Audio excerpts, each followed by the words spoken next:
Hola, vamos a presentar el trabajo titulado Comunicación en salud en el caso de enfermedades raras, el reto de superar sus barreras. Si bien hay una literatura relativamente abundante sobre la comunicación entre médicos y pacientes, apenas existen investigaciones sobre esta comunicación cuando el paciente es un menor que padece una enfermedad minoritaria y son sus progenitores quienes deben comunicarse con el profesional médico. Nuestra intención con esta investigación es elaborar una propuesta teórica que explique cómo se producen los procesos comunicativos en una situación tan particular.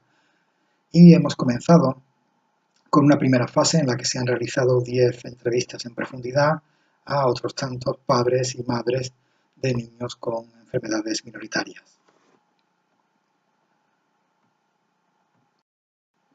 Para el análisis de las entrevistas realizadas, se han utilizado algunos procedimientos de la metodología conocida como teoría fundamentada, dado que esta metodología nos pareció la más adecuada para construir y presentar una propuesta teórica acerca de un objeto de estudio sobre el que apenas se ha publicado.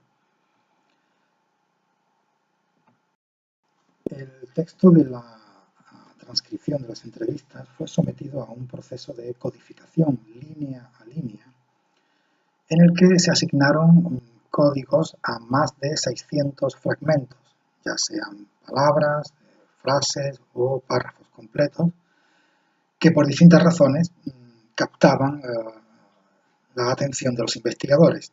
Esos más de 600 códigos fueron agrupados por afinidad y se obtuvieron así 21 categorías. A su vez, estas 21 categorías fueron agrupadas dando como resultado 5 bloques. Vamos a presentar a continuación brevemente cada uno de estos 5 bloques y luego nos extenderemos en los detalles de la que consideramos categoría central de nuestro estudio. El primer bloque lo denominamos familias. Se compone de 5 categorías. La primera de ellas, impacto afectivo de la enfermedad en los progenitores, incluye a su vez 3 subcategorías. En este bloque básicamente agrupamos toda la información codificada, todos los datos codificados que nos hablaban de las familias, de lo diversas que son las familias respecto a distintos parámetros, varios de los cuales, una vez agrupados a modo de clúster, permiten polarizar esa diversidad de familias en torno a los llamados proactivos o empoderados por un lado y los resignados o pasivos por otro.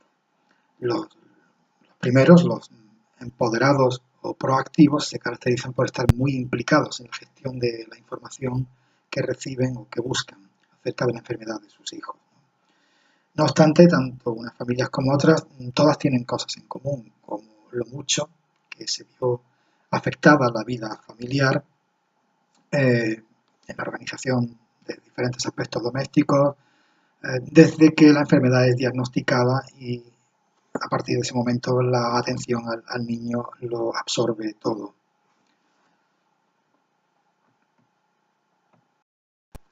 En el segundo bloque, al que llamamos médicos, ahí lo que hicimos fue agrupar la información, los códigos asignados a los datos de la entrevista, en los que las familias hablaban sobre características del personal médico que atendía a sus hijos.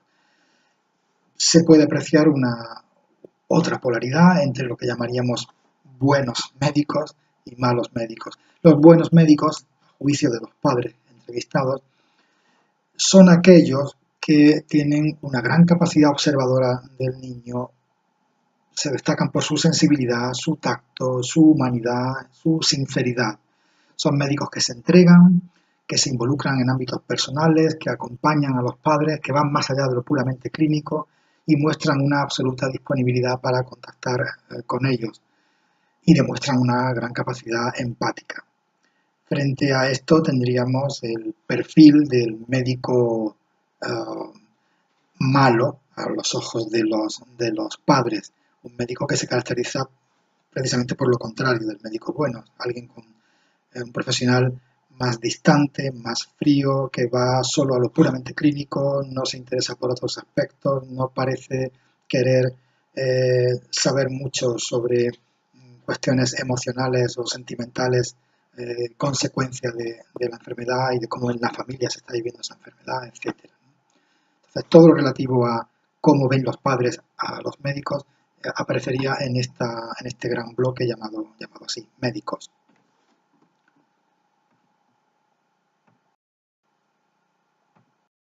El tercer bloque en el que agrupamos los códigos y las categorías construidas a partir de esos códigos es el bloque llamado las familias y la información relacionada con la enfermedad de su hijo. En este bloque, formado por 4 categorías, agrupamos todos aquellos fragmentos en los que los progenitores relatan diversos aspectos relacionados con la búsqueda de información, el acceso a la información, los problemas para comprender la información y la gestión familiar de la información. Si la información es algo así como el capital principal que se transacciona en los encuentros entre padres y médicos, podría decirse que el otro capital importante es el tono afectivo que se ofrecen las partes entre sí y el nivel de confianza mutua, como veremos después, algo central en la investigación, el nivel de confianza mutua consecuencia de esas transacciones en cada encuentro entre padres y médicos. Un cuarto bloque es el bloque titulado asociaciones. Buena parte de las cosas que nos decían los padres en las entrevistas tenían que ver con su relación, su pertenencia a distintas asociaciones creadas en torno a la enfermedad minoritaria en cuestión. Las asociaciones muestran algo así como el antídoto contra el sentimiento de abandono y soledad que pueden experimentar muchas familias al tener un hijo con una enfermedad minoritaria. Pero no solo proporcionan un soporte emocional, sino que en la medida de esa proactividad de la propia asociación, también suministran información y pautas muy útiles a seguir para los progenitores, que encuentran en las asociaciones elementos para combatir el desconocimiento y la incertidumbre que tanta angustia les provoca. Como decía uno de los padres, el mejor medicamento que puede prescribir el médico es la dirección de una asociación para ponerse en contacto con ella.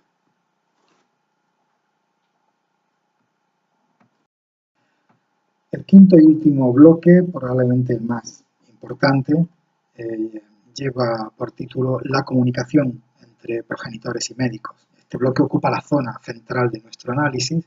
Está formado por 5 categorías y una subcategoría.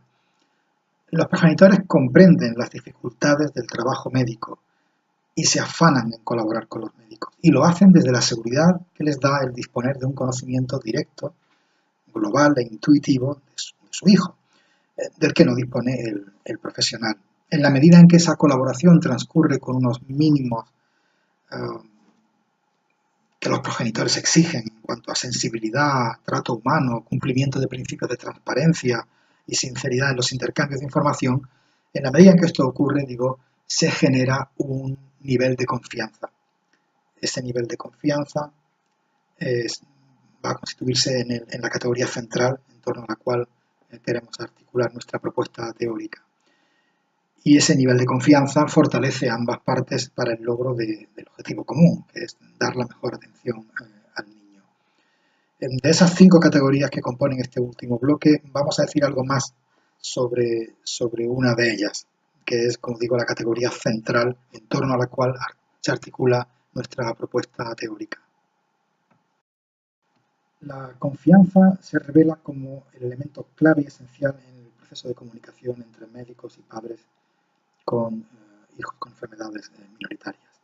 Ahora bien, ¿esa confianza de qué depende?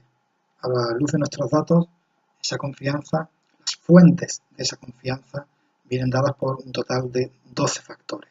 Esa confianza existe en la medida en que los padres están convencidos de que los médicos se esfuerzan todo lo necesario por hacerse entender sus explicaciones, en la medida en que los médicos les están diciendo todo y no ocultan información, les están tratando con sensibilidad y tacto, les dan ánimo sin crear falsas expectativas, en la medida en que los médicos saben cómo se sienten con todo esto de la enfermedad de su hijo, en la medida en que los médicos acogen de buen grado cualquier pregunta que les formulen los padres en relación con la enfermedad del pequeño, la confianza también aumenta en la medida en que los médicos admitan con naturalidad su ignorancia en algún aspecto concreto, llegado el caso, en la medida en que estén disponibles permanentemente para entrar en contacto con ellos, en la medida en que el médico esté verdaderamente interesado en aspectos que van más allá de lo puramente clínico, tengan una actitud positiva hacia las asociaciones a las que pertenezcan, en la medida en que el médico respete e incluso anime esa conducta de buscadores de información, y en la medida en que el médico esté abierto a recibir cuanta información puedan los propios padres aportarle. Es decir, un ramillete de razones en las que los padres basan su confianza hacia los médicos.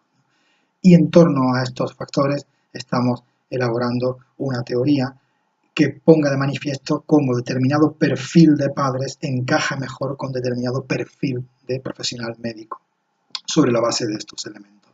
Pero nos queda todavía un camino bastante largo por recorrer.